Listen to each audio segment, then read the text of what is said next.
My name is Merrill Dubrow, CEO of Mark Research and the chair-elect of the MS Marketing Research Program at Michigan State University. I'm really excited to be part of Spartan Insights. Spartan Insights is a series of podcasts that I'll be hosting and interviewing one of the 350 alumni and 40 board members from the Michigan State Marketing Research Program. Today's guest on Spartan Insights is Olivia Al-Eisa, Digital Shopping Specialist at Meijer. Olivia, thanks so much for being a guest on Spartan Insights. Yeah, I'm excited. Thanks for having me. Absolutely. So, Olivia, let's start with discuss your current job and responsibility at Meijer, please. Yes, I started the position in February, came into it working on the e-commerce team, trying to promote pickup and delivery within Meijer.com. For those people that don't know, Meijer is a Midwest grocery store chain. It's a big company within Grand Rapids, which is the city I work in, so it was very exciting for me to join. I worked in the e-commerce trying to promote vendor offers, so it would be like a craft or General Mills, lawn care companies, getting them to promote our home delivery or pickup, them sponsoring, so you get like a wave delivery fee or $1 off your order. That being said, with COVID-19 coming into play, we had to stop all marketing. So we're kind of in this weird in between, having me just started, getting these offers up and running and then kind of shutting them down before they even began. So we're working through it. It's been a little tough, but we're learning from this crazy experience and we're going to move forward with the offers and we'll see where it goes from there. But yeah, it's been a whirlwind and it's only been 2 months. I know. I was going to say, I mean, obviously with COVID-19 right in front of us, you start a new job, bam, 30 days later, 40 days later, you're in the middle of this. I assume you guys are all working out of the house, right? Yep. So this is my 5th week at home. I feel lucky enough to work for a company where my job is very secure. Everybody needs groceries, home delivery is going very well. Good. I'm trying to look at the positives here. I mean, that's interesting because I just did another, I was on with Lenny Murphy and Greg Archibald and a number of CEOs. And, you know, it's going to be very interesting with regard to what this pandemic does to consumers, right? And your consumers, because I mean, Walmart and Target, I'm not sure about in Michigan, but here in Dallas, you know, they have senior days, you know, Tuesday morning from whatever, 6 to 8 in the morning or something like that. You have to be 60 years old to get into the store. Or over 65 in Target. So have you guys had changes on how any new systems and procedures in terms of your business with the pandemic? Yep. So we are doing I think we're calling it essential workers and immune compromised hours. So that's on Tuesdays and Thursdays from 7 a.m. to 8 a.m. And then, you know, adding sneeze guards to the checkout lanes and stuff like that. That's great. Let's talk a little bit about your team. How big is your current team at Meijer? Right now, we only have 4 people on our team and then our manager as well. Sorry. Got it. No, that's okay.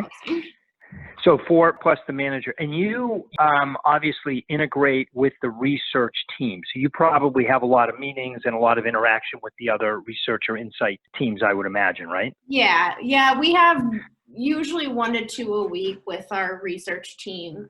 Right now, because we're in such an unknown time, it's kind of hard to look at the research and take anything as real as it is. So they've been a little bit slower, but in a normal period, it is once or twice a week. That's great. So with your background, I assume that really helped you because you're in digital marketing, but you have a research background, obviously graduating from the MSMR program. Yeah. And that must help, I would imagine, down the road. It's really going to help you tremendously interact with them, right? Yeah. I mean, in my position personally, I haven't had that opportunity yet, but like my coworkers are able to look at data. We can see in like our Power BI information, make inferences and ask our research team to do the research for us. And then we take it and interpret it on our own. Got it. So you bleed green, right? I mean, you went undergrad, Michigan State, and grad, right? Yes. No other school will do it for me. So I shouldn't say go blue go. That would probably end this call fairly quickly. No. Although my husband is a Michigan fan, you wouldn't know it from the way our house is decorated. Wait a second. So you married a Michigan fan and you went to Michigan State? Seriously? I did, yes. I like to point out that I did not know when I met him, but it's worked out fine. Football season's a little rough, but we get through. Wow, that's got to be rough. Okay. I mean, do you have like 2 TVs in the living room so he can watch his game and you can watch yours? So he lets me use the TV. If we're playing at the same time, he'll watch it on his phone. But we have season tickets for Spartan games, so we'll go to most. Don't tell me he can't possibly put on a Michigan State shirt though, right? No way. He doesn't. And all of my friends and my family, we all get after him, but the only rule is that he cannot wear Michigan clothes. So well, no, you're probably in the Michigan State side, so they're gonna throw him out of there for sure. Yeah. And we were in the student section last year, or the graduate section. So I mean, it was all people that went to state and were diehard. So he was not getting away with it. That's great. So let's talk about the graduate program. Let's talk about the MSMR program at Michigan State. I know you did the online session, right? Yes. Did you have, favorite courses or favorite teachers that really helped you with the process? Oh boy. I've always been into consumer insights, so anything that revolved around consumer insights was big. I think the biggest impact for a teacher, I would say Lynette Cook's class that we had in our in-session program, only because at that time I was still really struggling with where I wanted to be in a career. And she had us write down our goal for the end of the program. So I kept that on my phone. I would look at it probably once a week just to remind myself what I was doing, because it's hard. It's hard to do grad school and work at the same time. And you kind of question, what am I doing? Is this going to be worth it? How do I know? And so I would look at my goal. It was very good at the end of the program to be applying for these jobs and then get an offer. And I did it. I got my goal. So I would say that class and her teaching was probably most impactful for me. Oh, that's great. Did you tell her that story? Because I know Lynette, and she would probably be really want to hear that story, because, I mean, obviously all of us want to touch students' lives and the next generation of superstars. So I'm sure she'd be, wow, honored and maybe shed a tear if she heard that story. That's great. I'll have to share it with her.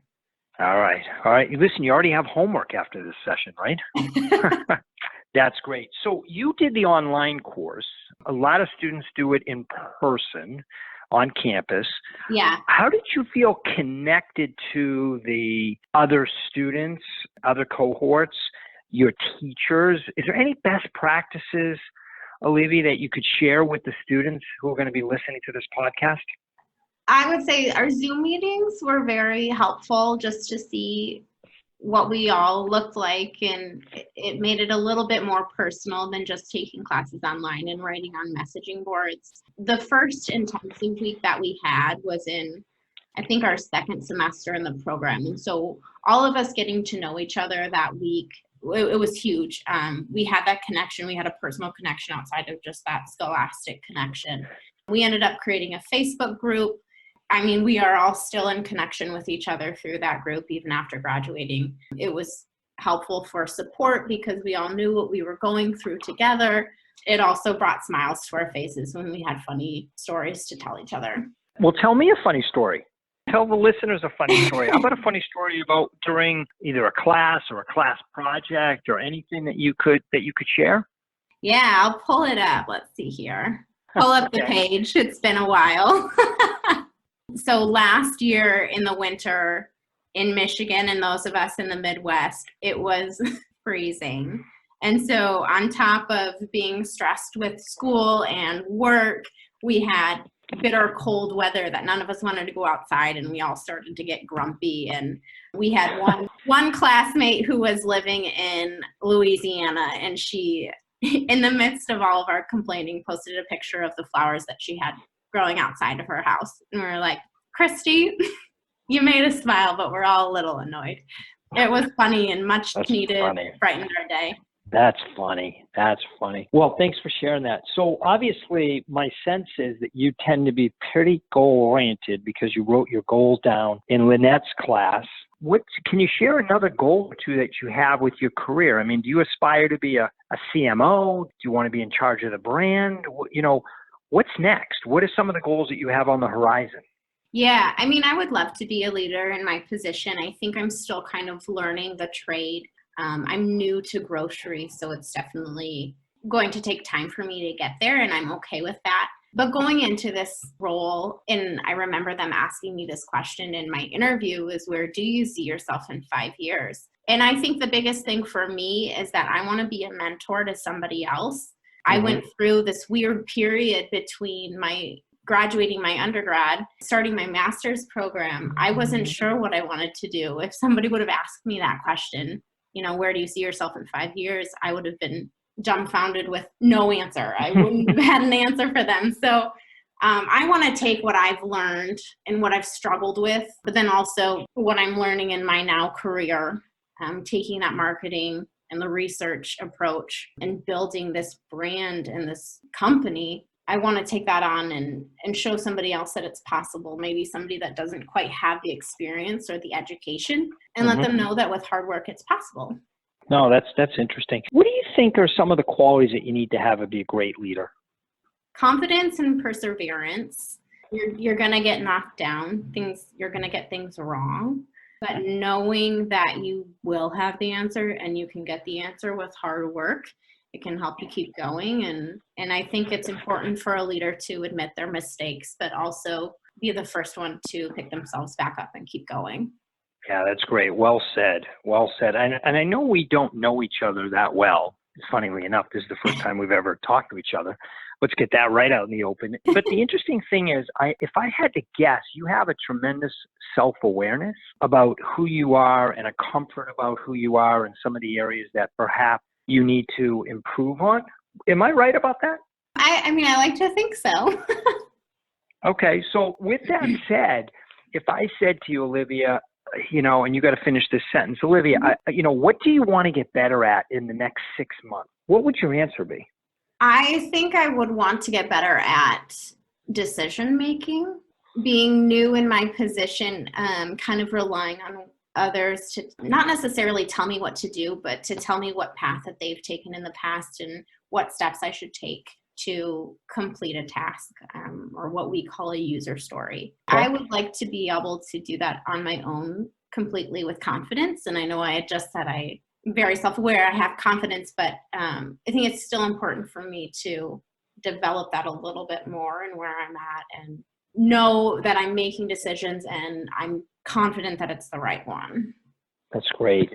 So with COVID-19, fortunately wreaking havoc on a lot of businesses, a lot of internships with the Michigan State program, what advice would you give the current students, the current cohorts that, had an internship and either A, it's not going to happen this summer because of COVID-19, or B, it's going to change, meaning that it might be instead of 11 weeks, it might be 8 weeks. It may, instead of being at the office, it might be out of their home. What advice would you give to them about how to find a new internship? Anything jump out at you? Yeah, I think my biggest advice would be to keep going and really try to find something. There are so many companies, especially small businesses, that are out of work and had to lay people off that don't necessarily have a marketing team or even an individual on their staff that does marketing, that could really benefit from somebody in the program starting out, doing basic research, doing basic marketing work, just that little bit, using what you've learned in school to help a small business. It'll help you personally, but it'll also help them. That really helped me. When I started the program, I was a claims agent for a homeowner insurance company. So I had to go out and find that extra work in marketing to give me a little bit of experience before I graduated. So as much as you can, if you can do that for a small business, that would be my biggest piece of advice. That's great. In terms of your career, how many jobs have you had? 5 maybe? Is it 4 or 5? Yeah. Okay. So how many bosses have you had? Bosses, In total? probably Yeah, in more total. close to like 7 or 8. All right. Here's what I want to ask, but I'd like to preface it by saying don't mention any names. Yes, of Okay. course. Out of the 7 or 8 bosses, how many of them would you consider to be really, really good bosses? Out of the 7 or 8, and don't mention any names. Okay. Just the number out of 7 or 8. I would say half. Okay. So you'd say half. So Yeah. the other half obviously would not, in your opinion, you would consider to be good bosses. My question is, I believe there's something to learn from all bosses, even good or bad. Do you agree with that? Yes, 100%. The nice thing about the MSMR students is once they get jobs and they get another job and another job, they're going to work for some people who they may not click with, who may not take an interest in their career, who may not be there for them. But I still think there's a lot of takeaways from that as well. And is it safe to say that you had a takeaway for all 7 or 8 bosses that you've had? Absolutely. That's great. Okay, what other advice? Any last minute advice? Final comment. Yeah, I would just say don't give up. I know it's hard.